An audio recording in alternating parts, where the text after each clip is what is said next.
اعوذ باللہ من الشیطان الرجیم بسم اللہ الرحمن الرحیم السلام علیکم ورحمۃ اللہ وبرکاتہ۔ معزز سامعین، سب سے پہلے میں آپ کو اپنے اس چینل میں خوش آمدید کہتا ہوں۔ آپ کا اس چینل میں آنا خیر مقدم ہے۔ سامعین، میں امید کرتا ہوں کہ آپ خیریت سے ہوں گے اور دعا کرتا ہوں کہ اللہ تعالیٰ آپ کو سلامت رکھے، خوش رکھے۔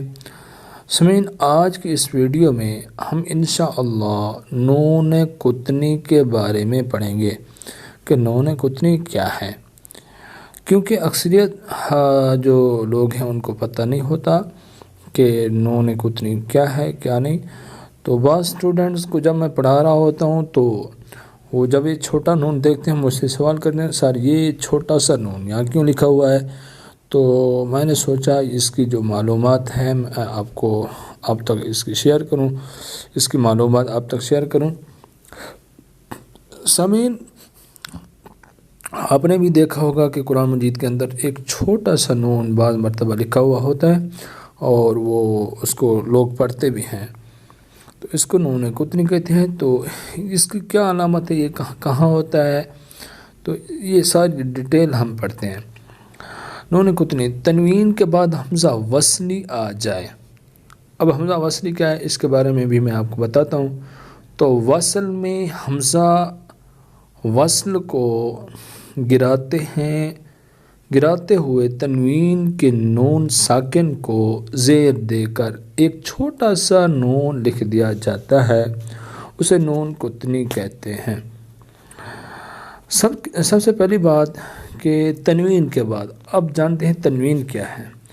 آپ کو پتہ ہوگا دو زبر، دو زیر، دو پیش کو تنوین کہا جاتا ہے۔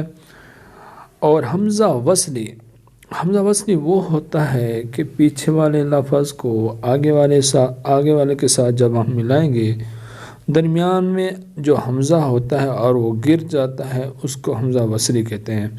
یعنی کہ ایک الفاظ کو دوسرے الفاظ کے درمیان میں جو حمزہ ہوتا ہے، ایک الفاظ کو دوسرے الفاظ کے ساتھ جب ہم ملا کے پڑھیں گے، درمیان میں جو حمزہ ہوتا ہے وہ گر جاتا ہے، اس کو حمزہ وصلی کہتے ہیں۔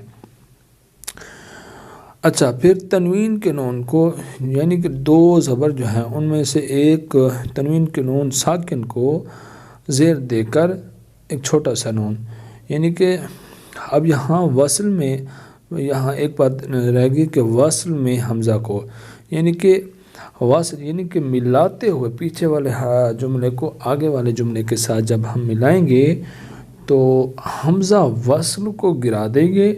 پھر ایک اور کام کریں گے، وہ یہ ہے کہ نون تنوین کے نون ساکن کو ہم زیر دے دیں گے اور اس چھوٹے سے نون کو ہم آگے والے حرف کے ساتھ، آگے والے جملے کے ساتھ، الفاظ کے ساتھ ملائیں گے۔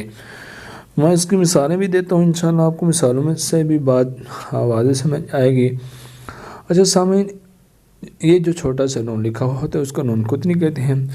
اگر نون قطنی والے جملے کے ہم الفاظ کریں گے اور ہجے کریں گے، جوڑ کریں گے، تو اس کا بھی طریقہ میں آپ کو بتاتا ہوں کہ نون قطنی والے کلمات کے ہجے اس طرح کریں گے۔ جیسے مثلا جملہ ہے شیبان السماء، اب اس کا جوڑ، اس کے ہجے اس طرح کریں گے، شین یا زیر شی، با دو زبر بن، شیبن، حمزہ سین زبر اس، سین زبر سا، اسا، میم الف زبر ما، السما، حمزہ پیش او، السماء،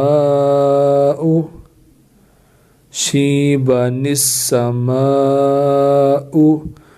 سمجھ جس طرح یہاں شیبن، شین دو زبر بن پڑا تھا، اب آگے السماء کے اندر جو حمزہ یہ واصل کا ہے تو یہ گر جائے گا، اس کی جگہ چھوٹا سا نون لکھ دیں گے اور نون کو کسرہ بھی دیں گے، تو اس کو شیبہ نسما، اس کو نون قطنی کہا جاتا ہے۔ اسی طرح میں اور بھی مثالیں دے دیتا ہوں، بہت ساری مثالیں ملتی ہیں، جیسے یہاں دیکھو خيران الوصيات شيبان السماء منيبين ادخلوها. اسی طرح آگے بھی ہم منیبین اقتلو، اصل میں تھا منیبین اقتلو. قدیر الذی تھا، خبیر الذی. تو یہ دیکھیں یہاں بھی خبیرن تھا، پھر اس کی ایک تنوین کو ہم نے زیر دے دی، یہاں لکھ دیا خبیرن الذی. اس کو پڑھیں گے. سامعین، امید ہے کہ آپ کو یہ بات سمجھ آ چکی ہوگی. انشاءاللہ بہت جلد ہی اگلی ویڈیو میں ملاقات ہوگی. جن بھائیوں نے بہنوں نے ہمارے چینل کو سبسکرائب نہیں کیا، ان سے گزارش ہے کہ ہمارے چینل کو سبسکرائب کر لیں. السلام علیکم ورحمۃ اللہ وبرکاتہ.